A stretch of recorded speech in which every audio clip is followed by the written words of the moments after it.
Have you ever found yourself overwhelmed by endless tips, trendy diets, and quick fix workouts that all claim to lower your blood sugar overnight? One day, you're told to cut out every gram of carbs. The next day, someone swears you only need to exercise after meals, and suddenly, your social media feed is filled with miracle supplements that promise to reset your pancreas. Deep down, what you really want isn't another empty promise. You want clarity.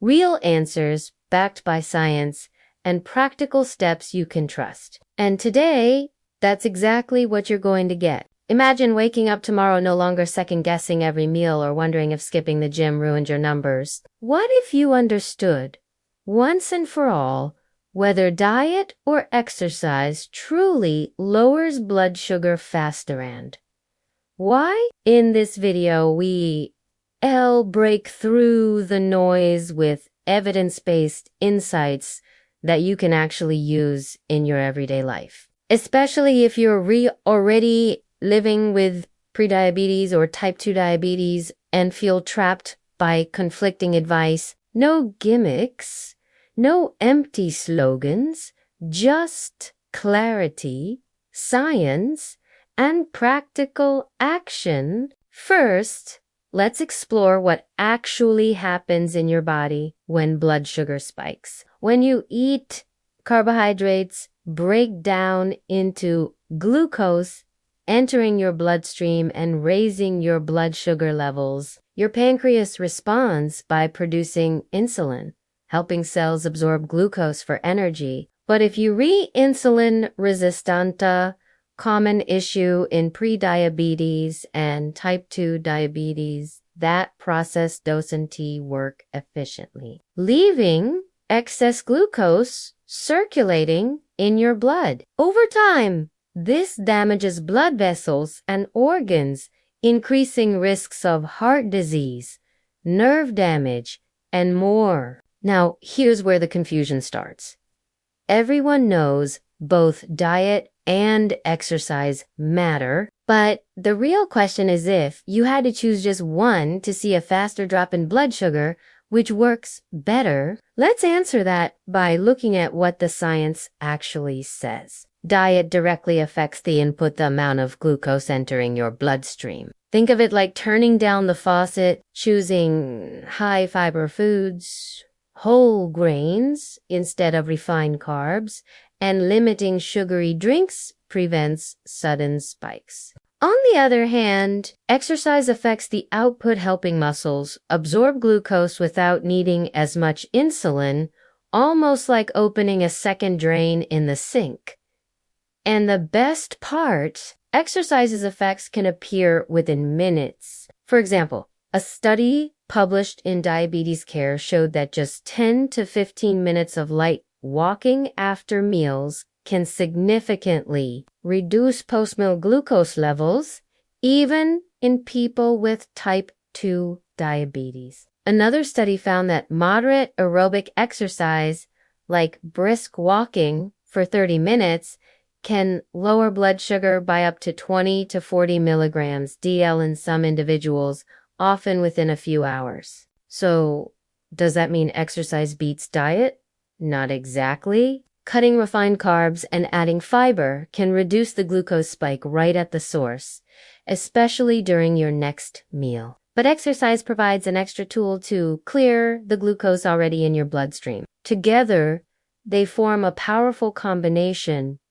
Diet prevents new spikes, and exercise clears what's already there. Let's bring this to life with practical examples. Say you usually eat white rice at dinner. Swapping it for brown rice or quinoa slows digestion, reducing the glucose peak. Now add a 10-minute walk afterward, and your muscles pull in more glucose, dropping your blood sugar faster. That's a realistic change. No drastic dieting, no 2-hour gym sessions, just smarter choices and light movement. The same principle applies to breakfast. Many people grab sugary cereals or pastries in the morning, spiking glucose right after waking up. Switching to oatmeal topped with berries and nuts keeps your blood sugar steadier. Combine that with a short morning walk or even some stretching,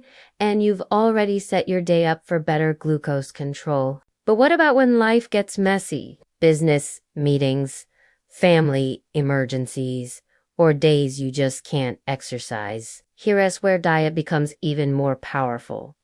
Your meals are choices you face every single day. You can't always control your schedule, but you can often control what's on your plate. Keeping quick, balanced snacks like raw veggies, boiled eggs, or a handful of nuts helps you stay steady even on stressful days. Speaking of stress, did you know it directly raises blood sugar? When you're stressed, your body releases cortisol, which tells your liver to release more glucose into the blood, preparing you for fight or flight. That means stress management through deep breathing, meditation, or simply taking breaks isn't just good for your mind.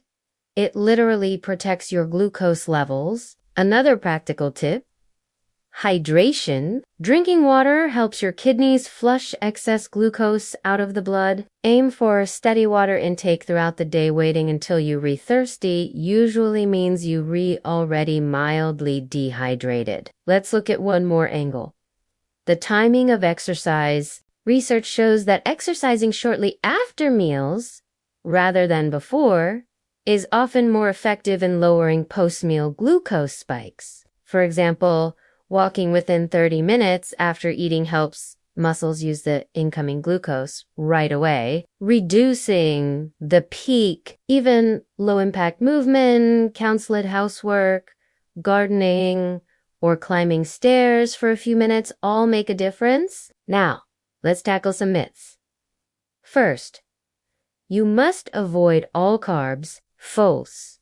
Your body needs carbs, especially complex ones like whole grains, beans, and vegetables. What matters most is type and portion. Overly restrictive diets often backfire, leading to cravings and unsustainable habits. Second myth: only intense workouts help. Also false.